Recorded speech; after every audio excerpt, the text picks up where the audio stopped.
A very warm welcome to you all. Welcome to Designing Cities for All. The two-year activity program of Pakhuis de Zwijger, in which we take a deep dive into designing products, places and systems for all. At every level, we can see certain communities being marginalized, being taken advantage of, and it's all part of the design. When you're neurodiverse, you're in a world that isn't designed for you. We're not the only species on the planet. The city needs to be also a city for the other species. And we need to do something because the old structures in which we worked don't work. Things won't change just if we just let things happen. Instead of saying, what can we do to mitigate the impacts? We need to start asking ourselves, what is causing that? Design is political, that we need to design processes, that we are all different, but there are things that unite us. These are the things that need to be on the table, that need to be recovered in order to redesign the society. Everything around us was once designed and can therefore be redesigned. How do we teach design in a way where students can be really critical of the systems of power that have informed and dominated design? Inclusion happens by design or not at all. I think it's always some kind of a co-creation process, and you have to make very little steps and then figure out together what works and what doesn't. it takes as much time to do something good as it takes time to do something bad. All design tells a story. But there's also a bit of a need to not just write ourselves into the past, but also kind of write ourselves into the future. I invite you so much to join my path of liberation, and I'm hopefully being welcomed by your path of liberation. We have to heal collectively. We have to help each other understand some of these constructs that actually divide us. Not fitting in was a blessing, or I would have turned out just like you.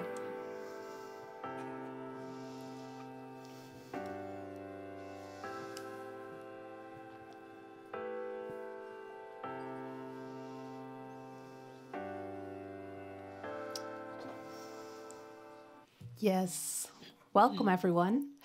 My name is Dimfie Brown, and on this Monday evening I would love to welcome you to Pakhuis de Zwijger to a new episode of Designing Cities for All. What you just watched was the aftermovie of the first 2 years of Designing Cities for All, which is the research and activity program initiated by Pakhuis de Zwijger about redesigning or not only our products, but also our places and the systems that we're all living in. And it is to make everyone feel that they belong and that they feel at home. And in the years 2023 and 2024, we continue this program. And now we're focusing on the concept of regenerative design. And we do that again together with a lot of designers, storytellers, artists, scientists, other experts. And we've also invited 6 fellows to join us during this next 2 years. And one of them is standing next to me, and that is Roberto Rocco. Welcome again. You were here last edition as well. You're Associate Professor of Spatial Planning at Delft University. And together with Roberto, we're making a series of 3 episodes in which we focus on the commons and how that is connected to regenerative design. And we're going to take a little bit more of a deep dive on what that actually meant, because I'm not only sitting with you at this table, but we've also invited some other guests. Next to you is Sinta Oosterwaal. So hello, welcome to you. Guillermo Segar, also in the studio. And next to you, Erik uit de Boogaard. So also welcome. I will get back to you later. And before I talk to Roberto, we also would love to know who's in the audience. So if everyone can raise a hand when you feel like you can identify with what I'm now saying, because who in this audience would identify as a designer? Who would call themselves a designer? Yeah, 2 designers only? Okay. Curious to see what the rest identifies as. Who is an economist? Because that is also something we're going to talk about today. I see one shy hand in the back. economist. Okay. What more do we have? Creative then. Maybe not a designer, but creative. Okay, yeah, don't be shy. A little bit more creative. Okay. Who here is a student? Okay, many students. Just wondering, what are you studying? Engineering and business. Oh, good one. Who's an engineer here? More hands. Okay, great. Other studies or backgrounds? Political science. Oh, good question. Who's in politics? Who's working as a politician, for example, or a policymaker? They don't dare to say. Yeah. It's a safe space. Come on. Okay. What am I missing? Oh, who's here for the first time in one of these episodes of Designing Cities for All? Okay. Special welcome to you. Great. And we now talked about the people here in the room, but what I also have to mention is we have a live stream right now. So maybe, hello there, you are watching this live. You can also join the conversation if you're looking at us from a screen or listening at us. And if you would like to ask questions, you can even do that too. You can use menti.com. You go to the website menti.com and you use a code. And if correct, it's coming in. It's in the screen right now. It's 37958164. And you can just ask your questions, and that's what you can do here in the studio as well. You don't have to go to a special website for that. Just raise your hand and one of us will join you with a mic so that we can hear you, and also everyone watching the live stream or looking at this recording afterwards can listen to you, listen to your question too. Okay. Yes, got everything. Check. Roberto, back to you. Well, welcome back. This is our second episode in which we discuss the commons, and we are looking at them from different lenses. Last time it was the social lens. This time we chose the economic lens. Maybe you can give us a short introduction on why you chose the commons as a topic for this series. And what are we going to discuss during, what is the economic aspect of the commons? Thank you. What does it entail? Yeah, thanks a lot. Guys, it's super nice to see so many people here today and to see so many students. It's always heartwarming, really, to see young people doing stuff, right? And wanting to do stuff. And the reason that we chose to talk about the commons was the realization that we are in what we call a lock-in. So in social technical system theory, if you guys are engineers, I know you know about that. In social technical systems theory, you have the notion of lock-in. It's when you adopt a technology and then you cannot go out of that technology. As an example, we have fossil fuels, right? Our economies, they run on fossil fuels. And now what do? We kind of know the way out, but it's difficult. There are lots of societal, cultural, and political changes that need to happen. And these changes are not happening fast enough. Mm-hmm. And today, specifically, I'm very happy to talk about economy with my fellow panelists here, who probably understand more than I do. But the biggest lock-in we are at the moment is called capitalism. And capitalism can be seen as a form of technology, as a form of organization of society. And this system has proven, up to now, to be unsustainable, right? Maybe the defenders of capitalism will tell me, oh, but capitalism has the potential to reinvent itself. Mm-hmm. It's always reinventing itself, mm-hmm. and it will find a way out. I am skeptic about that. Mm-hmm. And I am mostly skeptic about the fact that people cannot imagine a world that is not capitalist. We have naturalized the relationships of capitalism, and now we think, okay, this is how the world works. And the market is the thing that needs to mediate all our relationships. And I think at the table here today are people who are going to tell us that, no, that's not the only possible reality. Well, we're definitely going to tap into that one. How is that related? How is this all related to the commons? And maybe also to just give a simple definition of the commons, just as a recap. Okay, well, to give a simple definition, let me try. The commons are common resources that we all share. It depends on your political leanings, how you define the commons. It could be that the seas are our commons, but some people would say, no, but we have territorial waters. The air is our commons. All resources that are shared by us all are commons, right?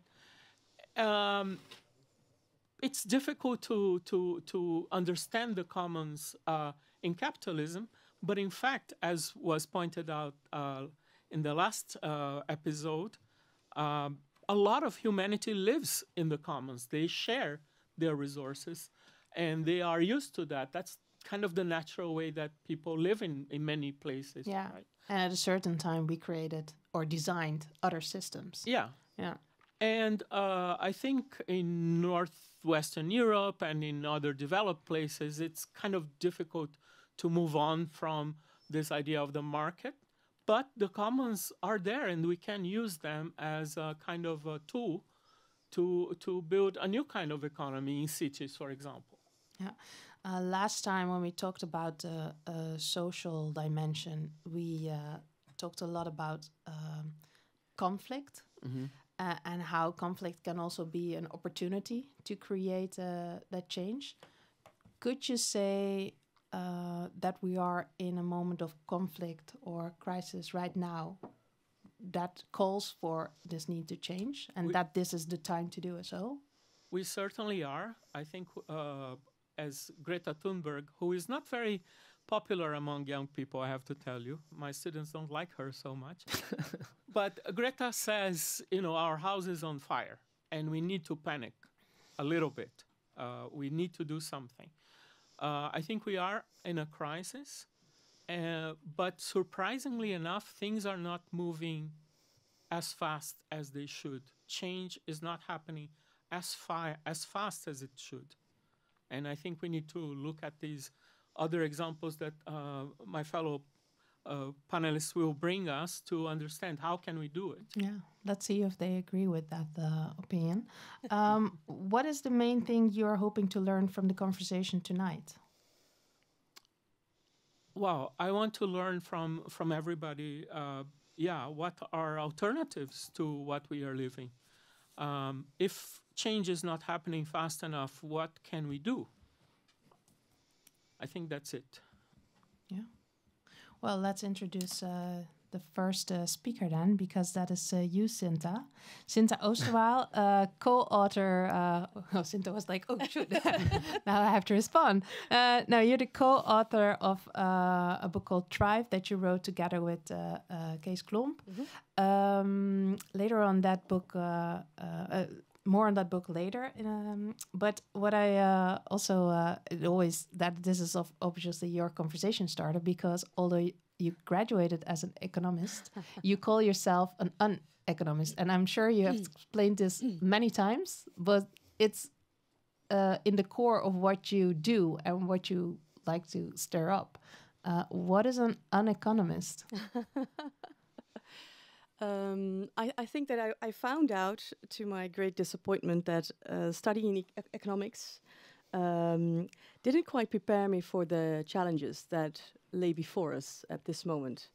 So I dove into what is economics exactly, and why was it for again, and is it working as it should be working? And once you start asking those questions, you find out a whole lot of stuff without just telling my whole story just at once. But what I'm seeing is that as an economist, we're breaking with certain patterns of thinking that the economics framework has provided us with. So that's economic growth, for example, it's free market thinking, and it's the extractive nature of the economy. I can see that I believe that we're breaking with those giant patterns of thought by seeing what is emergent. The commons is, I think, an emergent symptom of the breaking of the free market thinking, with the free market thinking.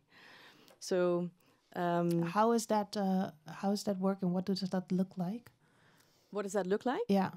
The breaking of the economic thinking. Do you have a couple of hours? I just wanted to get rid of your question. Yeah, no, quickly. just as one example. Yeah, I see those trends. Well, it's a part of a longer story, right?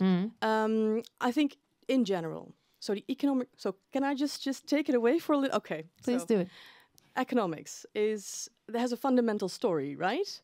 And the fundamental story, I think, if you take a contemporary approach, is that we are solving an economic problem, which means that we are finding ways to provide for the needs of all. That's our main question. That's the main question that economics wants to answer. And it has all kinds of interventions, all kinds of ideas, all kinds of solutions, all kinds of other questions to ask. And that's a bit of our toolbox. But that became our toolbox for a bigger idea of progress, except we kind of blindly are following that question, maybe unaware of it holding a fundamental error, is that we are not providing for the needs of people, but we're providing for the needs and the wants of a whole lot of people. And that's something very different. A want is very different than a need. And I believe that this is in itself quite a fragmenting way of organizing society, and it's fragmenting in itself. It's dividing, as somebody just said. So I believe inherently people are feeling that something is really off. The cultural framework, the cultural construct that we are living our daily lives in, something's off there. Something's not right, either by nature or by people, which is actually no different from each other, right? So we see all these emergent new solutions coming up from a new regime, from the fringes and the margins of society, little projects, things that we try, and they become more institutionalized. So we see more companies that are holding maybe new business models, for example, steward ownership, where we where we might tap in later on. Exactly, where we might tap in later on. So we can find in these fringes of society, in the emergent stream, we can find new habits. And I think those habits are regeneration, degrowth, or post-growth. Yeah. So and it's actually different values that we have to put at the forefront. Well, that's the whole idea. If you look into those, values are becoming alive through those new habits. And if you look at those values, they are inherently, per definition, they are uneconomic. They hold life at the center. They hold so much more at the center than we have always thought was economic. Yeah. So that's what you're saying with being an uneconomist.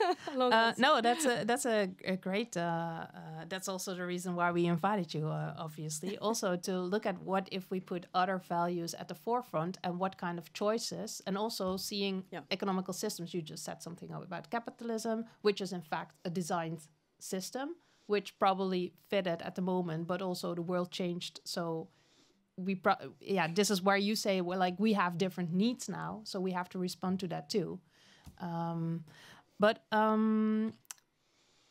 Maybe let's ask the other speakers about those values as well. Before we do that, I would love to read something that is posted on your website, and it's something about reflection. Because I like that your website doesn't look at all like I'm reading something about economy. It doesn't hold numbers. It doesn't hold any numbers, which I like.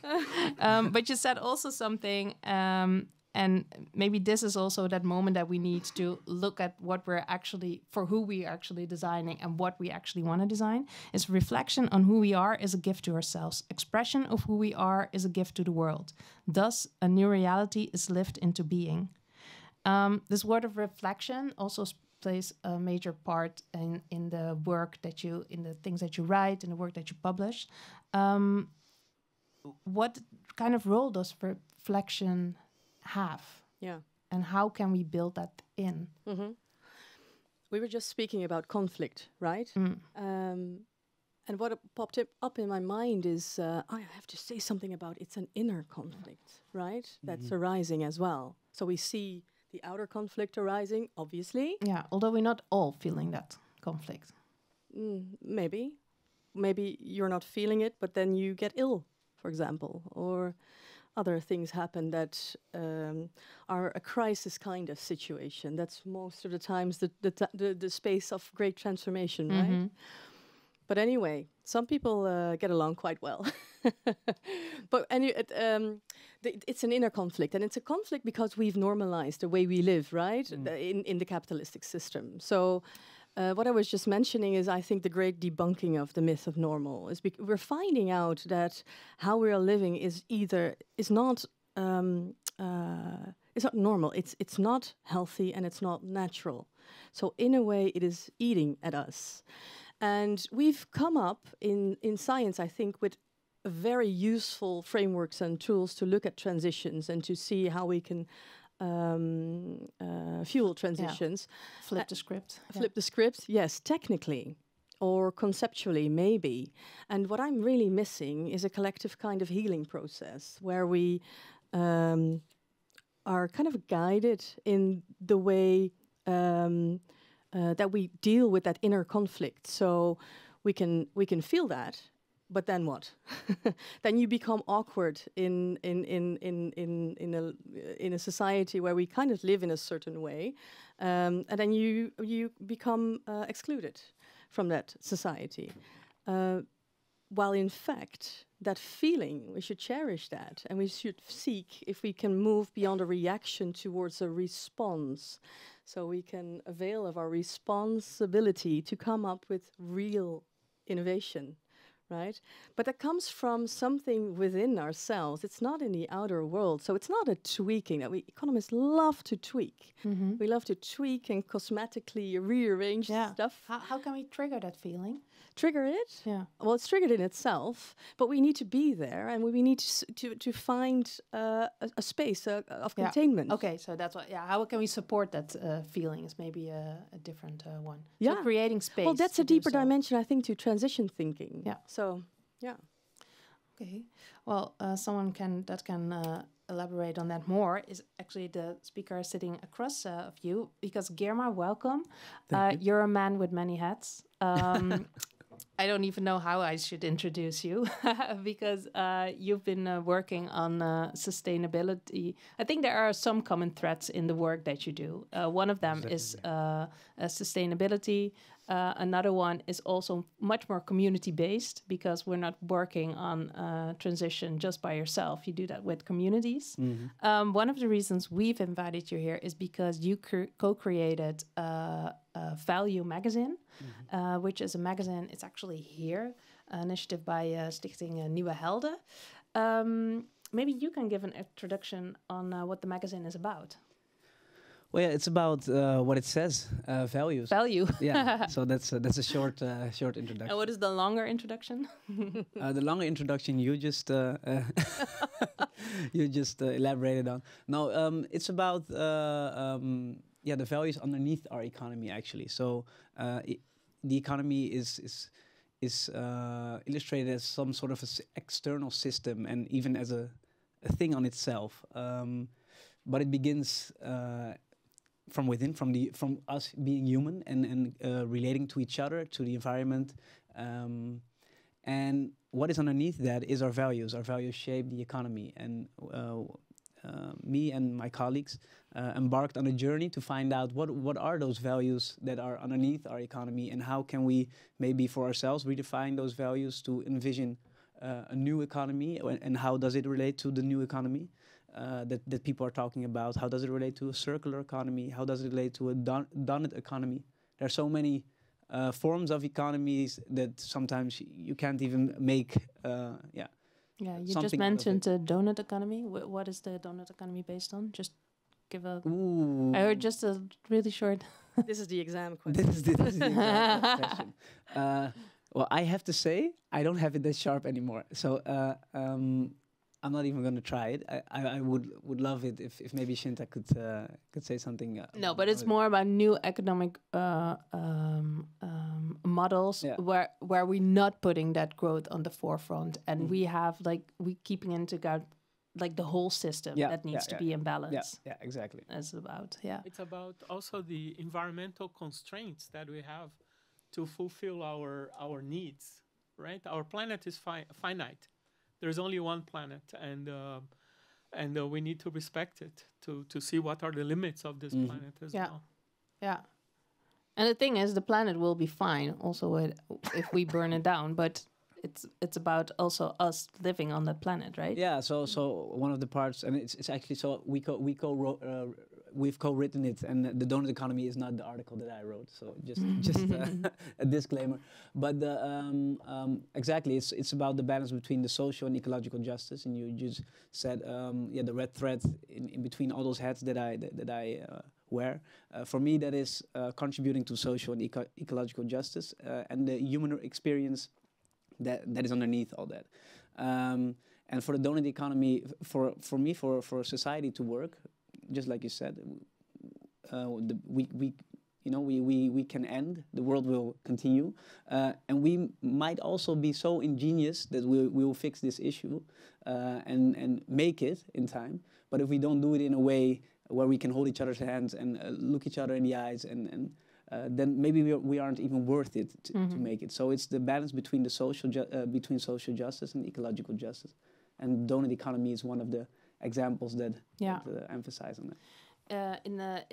In this comes in the form of a magazine, but in a lot of things that you do, you use a lot of storytelling and imagination to spread this message. Why is it so interesting to choose a creative expression or a creative medium like a magazine to create this change? Well, this is already a little bit my question. Like, why do we need designers and creatives to be interested in economy? Well, I believe it speaks to a fuller, I don't know if it's the right word, fuller, image of who we are as a human. A richer. Richer image, So only tackling it from a very rational way might not really do the job. And this is really an interdisciplinary endeavor where we mixed art with actually we were just talking about words are also can be a form of art, but it's really a balanced way of addressing it. And I think when we did when the sound check was happening, I also noticed like music, art is something that really touches and is able to move. And to get this message across, to really change something and change a paradigm, change values, you cannot do that only by talking, by addressing the rational part of who we are. It's almost giving words and images to the feeling that you were talking about, right? The feeling that you got within. Nice. Next to you is Erik. Erik, you're the head of diverse economies at Casco Art Institute, talking about artists. Can you briefly describe what Casco Art Institute does? I like to read a small statement because it's quite complex, and I want to do it good. Casco Art Institute, working for the commons, that's the name. So Casco Art Institute, Working for the Commons, is an art platform for exploring social, critical and self-critical art practices in a global perspective. At the center of the issues that affect the global community and often reach for a necessary paradigm shift, issues in which the imagination of art and artists plays an essential role. A dimension that Casco has permanently linked to its vision is since 2018 the commons, the commons as a promising social perspective, but also as a principle for shaping our program and the way in which we organize ourselves as an art platform. Sorry. So it's quite something what we try to realize. It's something we want to carry as value for our program itself, but also as an institute. That's the double clutch. It feels a little bit more like also practicing what you preach. Like exactly, yes, that's very hard to do. Yeah, which isn't always easy because you're operating in a system that doesn't always cooperate with these new models. Yes, and that's there's also not an easy answer for it, but it's working in some way. It's working, and it's dealing with very complex levels on a very practical daily base with the team, dealing with the ecosystem, all the connections around us, local, national, international, and dealing with audiences. Yeah. And the last one is, I think, the hardest. That's an exercise you only can experience in very special ways.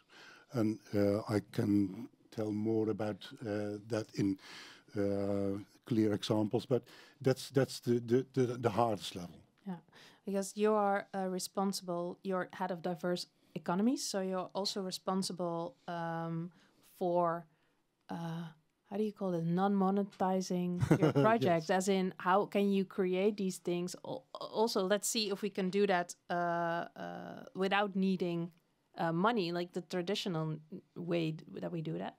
Can you just mentioned some, that you have some examples. Can you mention a model of how you could create a change without needing those resources? I don't have such a model immediately, but it's actually quite simple. We are so focused on money when you think about economy and capitalism. It's all about money. This is a monetary focus. But that's not what is happening. What we are doing with each other every day, all time, is dealing with feelings, for example, things that are happening. So having money is maybe helpful to reach other things. And that's what, when you try to do the opposite, what is happening, and could we do that without money, then it's very helpful to look at artists, for example. When they have a strong idea, one way or other, it will happen with or without money. That's the whole concept. So money is not what you need, but the idea is more helpful to find a solution. Behind you, there's a very concrete situation of an old farmhouse where we made a structure for citizens around to explore what is happening in this brand new neighborhood. People are connected in such moments, in such situations, because they want to, because they are committed to an idea, and not because there is money or there's no money needed to get it working. Well, because what was the idea behind this initiative? Actually, quite simple idea, because there is also another image, or is it? You can find it even in the background of this image, a farmhouse in a very large green area. Of course, all was green before us, but on the west side of Utrecht, we had a beautiful green landscape, and the government decided to build an enormous urban area. So people who are living there don't know this history or this background. They just live there and do their shopping at the shopping mall, and that's it. But there are some relics of this past, and this old farmhouse is one of them, in an area that is completely surrounded with new buildings in a shopping mall beside a train station. So people don't know what is this building, but it was closed. You are sorry. There's an image now. Yeah, another one. This is. Oh, this is another project, or this is. Yeah, well, it's helpful in the story afterwards. But what was interesting, artists were interested in this empty building. Why a farmhouse here? Why in this? This is a very good picture from the situation. You can imagine people who are living here get used to this situation. When it's empty, it's just empty. You do your shopping and that's it. But when you open the door and artists are active in front of it, people will hold on and say, "What are you doing?" So a conversation is starting, etc., etc. And then people are curious, why are you doing this? You are artists. What is the idea? Yeah. So talk. That there are deeper and deeper understandings of what is happening and what is interesting for you as citizen in this neighborhood. And it has a ripple effect, right? Because other things are starting to happen too. Yeah. Because of this intervention or breaking with what is the normal. Sinta, about breaking the normal, can we fill in our economy like an artist? What if we would do an artistic intervention in our economy? How would that look like? Well, that's a very difficult question to ask. But if you would ask me, is there a value to it? I'd say that the imaginary is the scarce good that we're really, really lacking. So being able to draw people into an imaginary space, into the space where we can finally start asking the question again, how do we want to live our lives? And what would that look like? How would we live? How would we work? How would we love? How would we eat? How would we wear? How would we care? All those very basic questions, basic to life, right? Basic to life's necessities. I think can only be addressed when we start to enter that space of the imaginary. So I think the artist intervention is crucial at this moment. So it's again creating that space in which we can reflect. Yes. Yes. Yeah.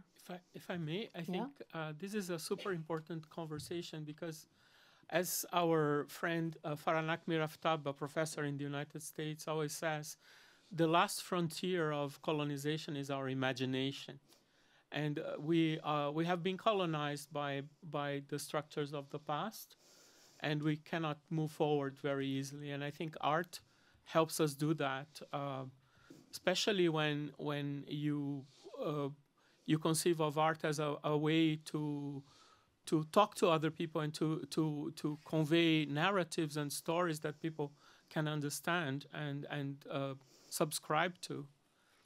And use different languages. Yeah. Because it's not an exact language you use, but it's music or images or whatever.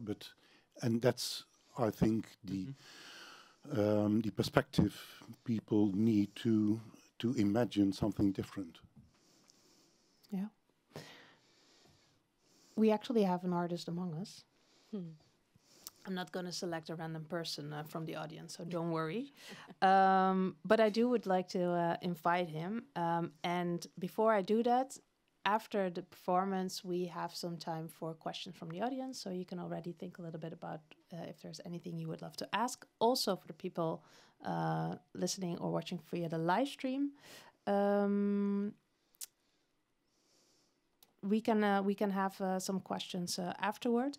I would love to invite him to the front because Jefferson Yao Frimpong Manson, he's an artist, multi-talented creative. Welcome. So applause already for Jefferson. Hi there. Hi there. Talking about an intervention that and a moment of reflective that only an artist could provide. What are you gonna perform for us? Well, I'm actually almost sad now that I don't have a second song that's about this subject because it's so important for me. And just sitting over there and hearing you guys talk about this and hearing the importance of what I do is actually very verifying for me because I do this a lot in my bedroom and I see life happening and I want to do something about it, also in an economic scale. And because I'm an artist, I feel like sometimes I don't get taken seriously when it comes to bringing in an actual point because it's like, oh yeah, but it's the artist saying that. So thanks for listening in that sense. Right now, I'm just going to sing a song that I did at the Voice of Holland. It was my own song. Yeah, it sounds nice. I'm going to do that for you first. Okay, let's enjoy. It's named Officer Don't Let Go.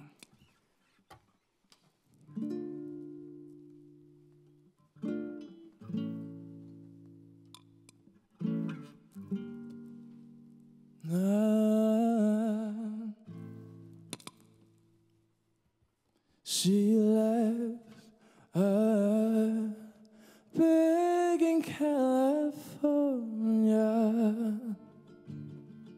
I still don't know where she went. I hope she didn't catch a train. She left her notes and made amends. Oh, you'd never get her cornered, 'cause she never fell in love. She was deep undercover, and now she live it all. Oh,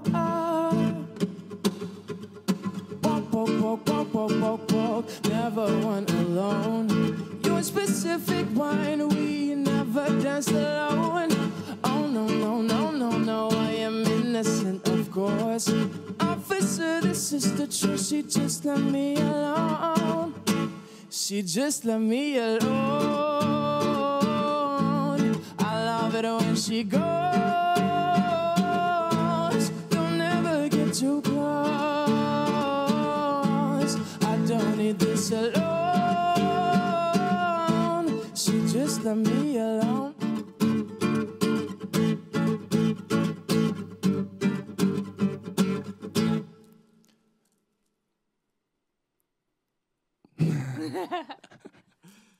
Told me I would be a soldier. We'd be together till the end. Now she's with another man. A female spider knows her plan, and she always seems to get out. Touches bullets like they're fried. I send little pants up kinda trust. Can't even blame her 'cause she must. Whoa, walk, never went alone. Your specific wine, we never danced alone. Oh no, no, no, no, no, I am innocent, of course. Officer, this is the truth, she just let me alone. She just let me alone. I love it when she goes. Don't ever get too far. I don't need this alone. She just let me alone. I love it when she goes. Don't ever get too far. I don't need this alone. I don't need this alone. Thank you, Jefferson, for this performance. We will get back to you later in the program to wrap up. So thank you for now. Roberto, this created some space for you to reflect and gather your thoughts. Amazing. Thank you so much, Jefferson. That was really beautiful. Look, I think it's very obvious that we are, at this table, we are mostly in agreement with each other. It would be interesting to have some hardcore capitalists here, but thanks God we don't. Maybe there's somebody in the room. Let's check Let's check later. that out. Yeah. Volunteer. But I'd like to reflect on the issue of values, and I love that everybody here puts their values on the table, and we are discussing the values clearly, right? And Casco has this explicit values that puts it very. And one of the values that I think we can think about when regenerating the planet is care. So how can we care for each other, for the planet, for our fellow travelers, animals, insects, and so on, in order to have an economy of care, an economy that is life-giving and not only profit-giving, at least. And the role of art in this, and Jefferson, for me, is a super good example, is that art is healing. It heals us. It makes us happy. And somebody mentioned collective healing. I don't know who mentioned that, but I think it's really an idea that we should try to pursue. And it's difficult to pursue this idea in the system where we live, right? Many people here said that capitalism is not geared to care.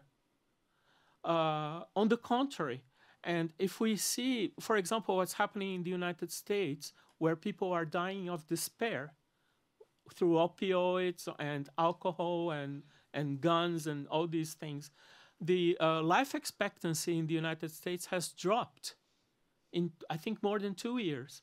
This is unbelievable. So it's really a sign for me that something is wrong.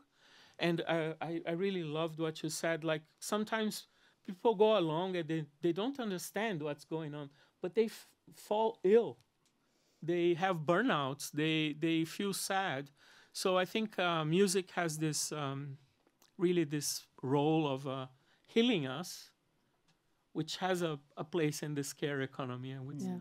That sounds great. Before I ask some more questions, I also want to give the opportunity to the audience to maybe add something to the conversation or ask a question to one of the speakers. Are there any?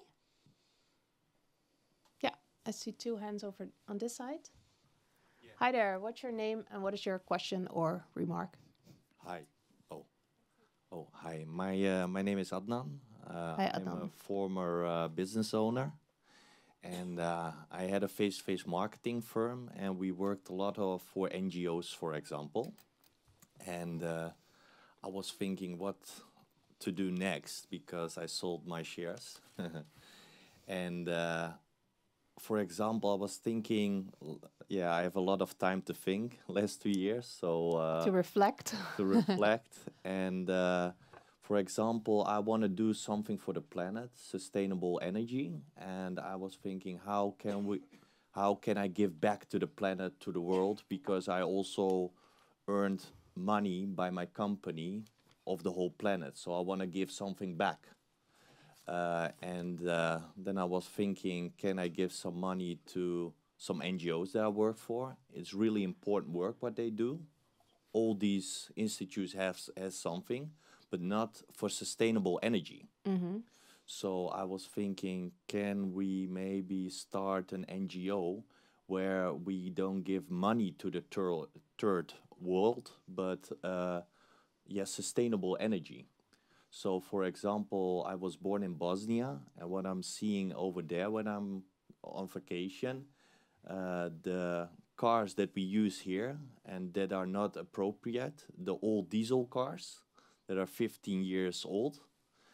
We give them to Eastern Europe and Yugoslavia, for example. And people now are riding there, the diesel cars. So I think we should give them sustainable cars, for example, electric cars, when we do when we want to do good work there. So for example, a firm like Volkswagen, they want to do something in sustainability. but they could also create in Eastern Europe and the south of Europe an infrastructure for electric cars, so that these people can also profit from our technologies and from our know-how and sustainable energy and the electric cars that we already have, and not give them something what we don't think it's appropriate for our countries. Yeah. Can I pause you for 1 second? Because I don't think we can give you a full business advice on the spot, but maybe we could answer your question, comment about how can we, because you're creating a new opportunity for yourself, how can we maybe change the way we've been doing business, or, like flip your mind? Just a concrete question, like the internet.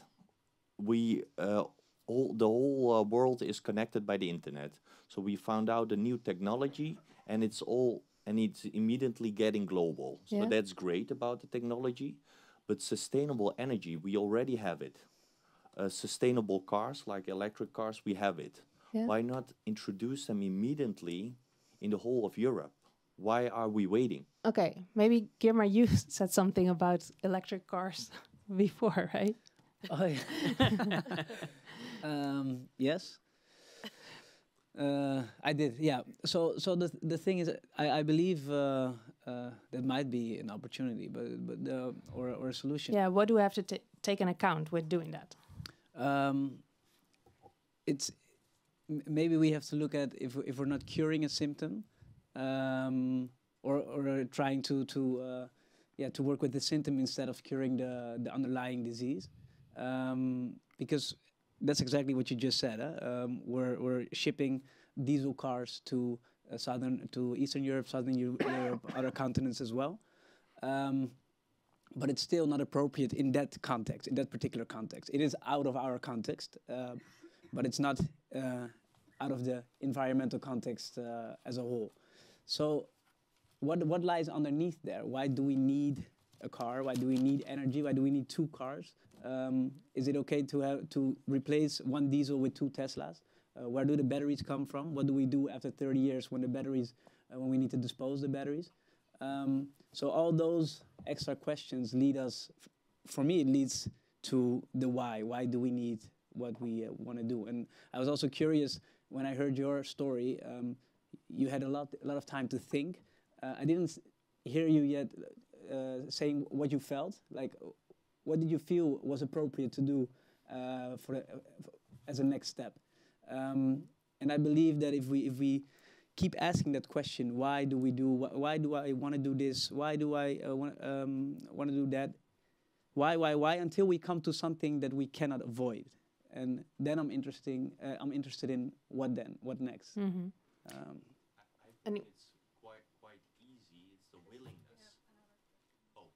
It's the willingness of us to share what we have. For example, the electric cars with the rest of the world. Mm-hmm. So it is the will, and I would like to donate something in a fund where they make it possible, for example, in Eastern Europe and Southern Europe, that people also can profit from these resources, mm-hmm.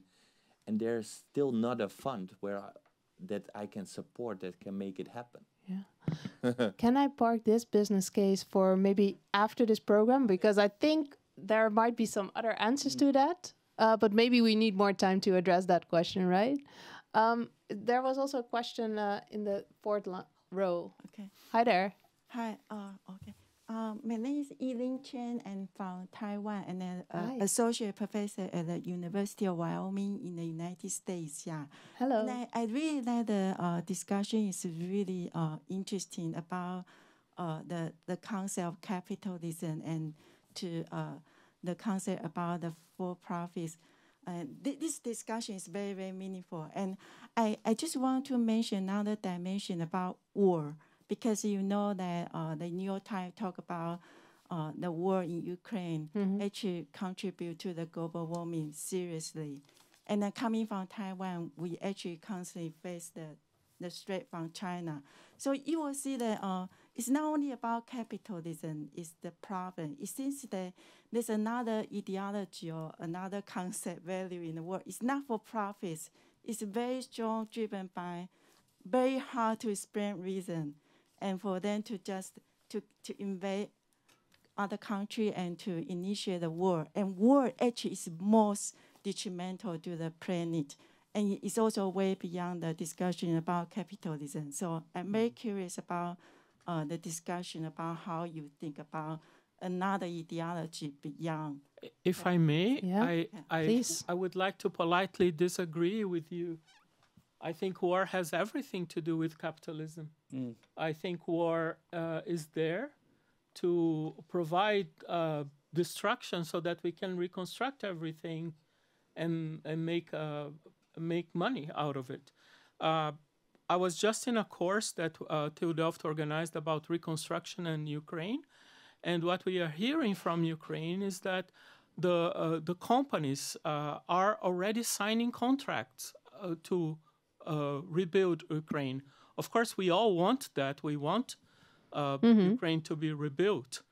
But a lot of people see this as a business opportunity. So I don't think, so I politely disagree. I don't think war is separate from capitalism at all. Yeah. So it's again, the wants, putting the wants first instead of the needs. Well, if we look at human history and colonization and all the conflict that colonization has provoked, that is the history of capitalism as well.